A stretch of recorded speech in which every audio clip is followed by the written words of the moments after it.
সবাই বলে অনেক সময় চুপ থাকা উত্তম। তোমার কি মনে হয়? থাপড়ানো উচিত তাদের, যারা বলে চুপ থাকা উত্তম। এই লজিকটা বাঙালিকে 2000 বছর পিছনে নিয়ে গেছে, আর বাংলাদেশে গিবত বাড়াই দিছে। তোমার সাথে যেই খারাপ আচরণ করুক, ইনস্ট্যান্ট তার সাথে 10 গুণ খারাপ আচরণ করবা।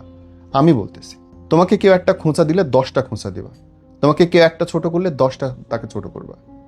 মানুষের সাহসটা কেন হবে তোমাকে নিয়ে কথা বলার? মানুষের সাহসটা কেন হবে তোমাকে ছোট দেখানোর? তুমি যদি একবার প্রতিবাদ না করো, ও মজা পেয়ে যাবে, আরে বাহ, এ তো গাই গরু, মারলেও কিছু কয় না। সে আবার মারবে, ডাবল জোরে মারবে। একটা খারাপ কথা তুমি সহ্য করবে, 10টা খারাপ কথা এসে তোমার কাছে বলে যাবে। শোনার দরকার নাই তো।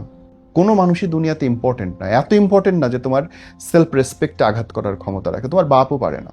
তুমি যদি বিনা অপরাধে, বিনা দোষে কেউ তোমার নামে একটা খারাপ কথা বলে, মুখ বন্ধ করে সহ্য করা তো দূরের কথা, ঝাঁটায় লাথ্থায় বাইর করবে তার জীবন থেকে। ইয়াস, মানুষ পায়ে বসে ভাই, বিশ্বাস করো। নরম মানুষদের মানুষ পায়ে বসে।